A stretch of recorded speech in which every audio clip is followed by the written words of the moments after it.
Hoje nós vamos falar sobre um dos torneios mais alternativos do calendário oficial da América do Sul, né? Um torneio aleatório que coloca contra o campeão da Copa Sul-Americana contra o campeão da Copa da Liga Japonesa. Tem um nome muito curioso, Suruga, quer dizer, tinha esse nome, a partir de 2019 não vai ter mais esse nome, a gente nem sabe se o torneio vai existir depois do ano que vem. A gente vai explicar tudo isso depois da vinheta.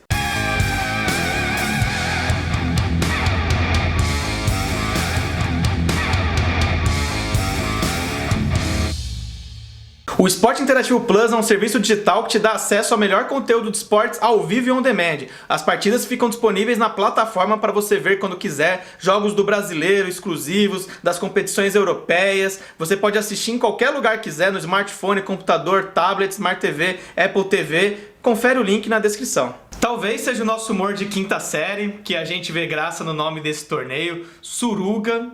E na verdade não vai mais se chamar Suruga, o que é uma grande sacanagem, não é mesmo? Bom, sem piadinha, vamos falar sério. O nome do torneio vem do Suruga Bank, que é um banco super tradicional do Japão que comprou os naming rights dessa competição desde o começo. A primeira edição foi em 2008 e se manteve como Copa Suruga até 2018. Só que depois disso, o Suruga Bank se viu envolvido num grande escândalo com empréstimos fraudulentos para o setor imobiliário, coisa de 1 trilhão de ienes, e agora o banco não só está com a reputação arranhada, como também está numa crise financeira, então saiu do torneio, saiu da organização do torneio. E, bom, vamos ver então o que vai acontecer a partir de agora, né?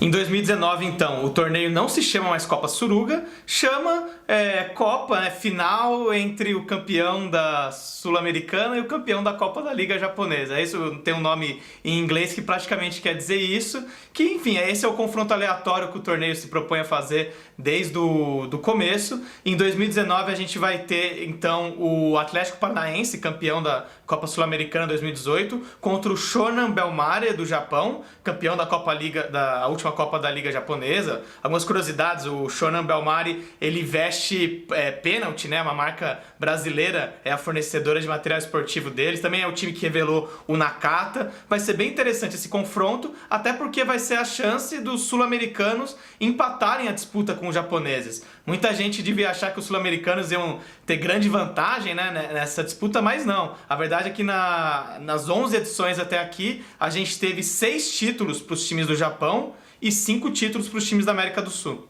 A partir de 2020 não se sabe se a gente ainda vai ter esse torneio, que é um torneio oficial, né, feito em parceria entre a Conmebol e a Confederação Japonesa. Existe uma especulação de que ele poderia ser substituído por uma Supercopa Euro-Americana, que é um torneio até que mais lógico, né, de acontecer, opondo o campeão da Sul-Americana, né, que é o segundo torneio mais importante da América do Sul de clubes, contra os campeões da Liga Europa, que é o segundo torneio mais importante da Europa, da UEFA. A gente já teve 2 edições dessa Supercopa Euro-Americana, mas que na verdade foram em caráter amistoso. Elas foram organizadas pela DirecTV, né, pelo canal a cabo DirecTV, que então fez 2 edições. Em 2015 a gente teve River Plate contra o Sevilha, jogando no Monumental de Núñez, na Argentina. O River Plate ganhou. Depois a gente teve Sevilha contra o Independiente Santa Fé da Colômbia, que eu tô com a camisa aqui, que foi campeão da Sul-Americana, e nesse confronto o Sevilha levou a melhor, confronto nos Estados Unidos. Então, enfim, não se sabe ano que vem, em 2020, a gente vai ter campeão sul-americana contra o campeão da Copa da Liga Japonesa, ou esse novo torneio, ou qualquer outra coisa para substituir, para jogar o campeão da Sul-Americana. Vamos falar então do desempenho dos brasileiros na Copa Suruga até aqui. O primeiro e até agora o único brasileiro que conseguiu ser campeão da Copa Suruga foi o Internacional, que foi campeão da Copa Sul-Americana de 2008, foi o primeiro brasileiro campeão da Sul-Americana, e no ano seguinte também se tornou o primeiro brasileiro campeão da Copa Suruga. E por causa disso, foi bem nessa época que ganhou a Copa Suruga, que é um torneio então que só o Inter tinha, que a torcida do Inter criou o lema campeão de tudo, porque tinha títulos inéditos no Brasil, a Sul-Americana e a Copa Suruga. Em 2009, o Inter, que era treinado por Tite, enfrentou o Oita Trinita do Japão, na cidade de Oita, na casa do adversário, portanto, e ganhou de 2-1. O Alexandre abriu o placar para o Inter, os japoneses empataram logo em seguida e o Inter então venceu com um golaço do Andrezinho. E, bom, o Guinhazu era o capitão do Inter e você pode ver que teve uma festa lá quando ele levantou o troféu, foi comemorado esse título da Suruga. Depois desse título do Internacional, os japoneses venceram 5 edições seguidas da Copa Suruga, inclusive mais uma contra um brasileiro. Em 2013, o São Paulo, que era então o campeão da Sul-Americana de 2012, viajou para o Japão e aproveitou no caminho para fazer uns amistosos. Em 2013, o São Paulo brigava para não cair no brasileiro, estava na zona do rebaixamento, então foi uma coisa bem esquisita, né? O time nessa situação, numa grande crise, no meio do ano, ter que sair ali, adiar umas rodadas do brasileiro e atravessar o mundo para jogar esse torneio no Japão. E nesse caminho ainda fez amistosos com gigantes da Europa. Nos amistosos até que São Paulo não saiu tão mal, né? Primeiro enfrentou o Benfica no Estádio da Luz, na Eusébio Cup, que é um torneio sempre realizado pelo Benfica para abrir a temporada. O São Paulo, mesmo na zona do rebaixamento brasileiro, venceu o Benfica no Estádio da Luz por 2-0. O Jorge Jesus, que hoje é o treinador do Flamengo, era o técnico do Benfica então. Depois o São Paulo foi para Munique e no estádio ali no Allianz, né, jogou a Copa Audi, que era um torneio que reunia simplesmente Bayern de Munique, Milan e Manchester City. E, bom, São Paulo perdeu os seus 2 jogos, jogou contra o Bayern de Munique e contra o Milan, mas perdeu por placares apertados, perdeu por 2-0 pro Bayern de Munique. Foi um jogo que inclusive o Rogério Ceni defendeu muito, mas depois ele perdeu um pênalti defendido pelo Neuer, e depois perdeu pro Milan por 1-0, enfim, foi bem pressionado nos 2 jogos, mas conseguiu perder de pouco, e finalmente chegou no Japão, e lá fez um jogo super equilibrado com o Kashima Antlers,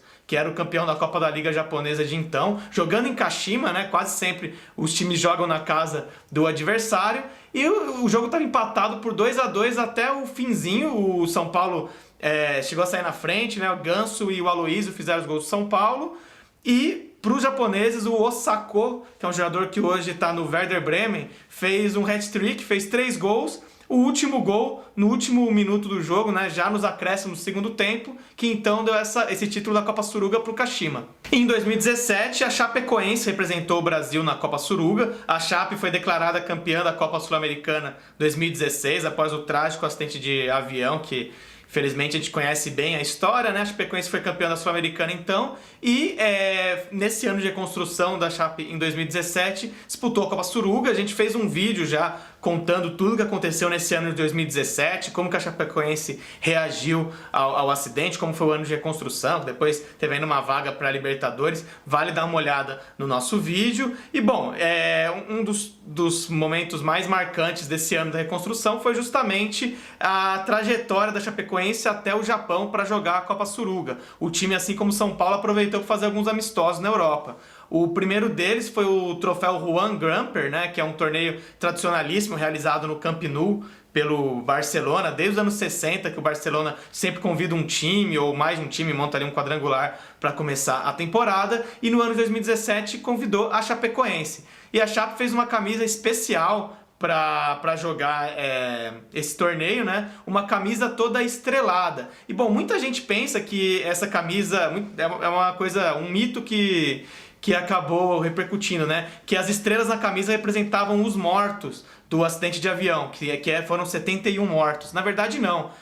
Porque a camisa tem 73 estrelas. A ideia da Umbro e da Chapecoense foi homenagear, na verdade, fazer uma referência ao ano de fundação da Chapecoense, que foi 1973, então seria uma refundação da Chapecoense. A camisa tinha 73 estrelas. Esse jogo entre Barcelona e Chapecoense foi realizado cerca de 8 meses depois do acidente, e o que marcou mesmo foram os momentos emocionantes. A gente teve a presença lá no Camp Nou dos 3 jogadores que sobreviveram à tragédia: o goleiro Jackson Follmann, o zagueiro Neto e o lateral e meia Alain Ruschel. O Jackson Follmann teve a perna amputada, nunca mais pensou em voltar a jogar. O Neto até hoje está tentando, está se recondicionando fisicamente, pretende ainda voltar a jogar. A gente está falando agora em 2019, recentemente ele treinou com bola na Chapecoense, ainda tem expectativa de voltar a jogar. E o Alain Ruschel até aqui é o único dos 3 que já voltou, e ele então disputou esse amistoso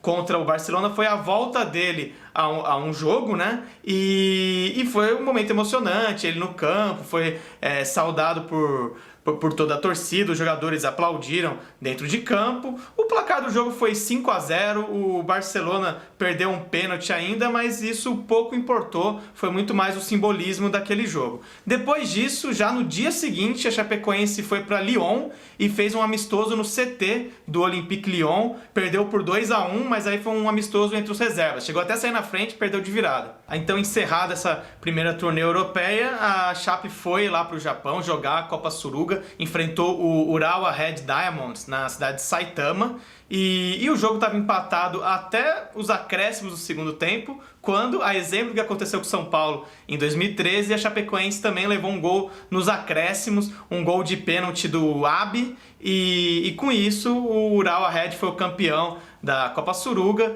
A Chape foi mais um brasileiro a ser derrotado nesse torneio. Depois ainda, um pouco tempo depois, a Chapecoense disputou um outro amistoso, bem simbólico, né? Enfrentou a Roma no Estádio Olímpico e esse jogo foi 4-1 para Roma, mas ele foi marcado pelo primeiro gol do Alain Rouchel. Não foi num jogo oficial, né? Mas o primeiro gol num amistoso. O Alain Rouchel fez um gol de pênalti nessa partida. E é isso, gente. Então, isso é um pouco da história da Copa Suruga, um torneio que a gente não sabe, o torneio já mudou de nome, a gente não sabe se vai continuar a existir nesse formato, né? Porque é bem aleatório mesmo a gente imaginar campeão da Copa da Liga Japonesa contra o campeão da Sul-Americana, mas aconteça o que acontecer, é um torneio que vai para sempre ficar marcado, durou bastante tempo e é legal a gente contar um pouco dessa história e como os brasileiros não têm vida fácil na Copa Suruga. Vamos ver como é que o Atlético Paranaense vai se sair. Bom, então antes de encerrar eu só queria dar um último recado sobre a nossa parceira, a Ícone Sports. Para quem não conhece, a gente de vez em quando apresenta o programa com a camisa da Ícone, que é um uniforme que a gente montou com eles, e você pode fazer um uniforme igual pro seu time de bairro, seu time de pelada. Entra lá em ultimadivisão.com.br/ícone, você vai ver várias opções, modelos que você pode customizar o uniforme do jeito que você quer, e entrando por esse site você vai ter desconto para fazer seu uniforme, então vale a pena. Então é isso, comenta então se você é a favor ou não do fim desse torneio, se o legal seria substituir por uma Supercopa Euro-Americana ou algum outro tipo de torneio. Tem muitas ideias, muita especulação por aí, e faça também o seu trocadilho com Suruga, porque enfim, né, a gente não vai recriminar não. É isso, gente, até a próxima, grande abraço!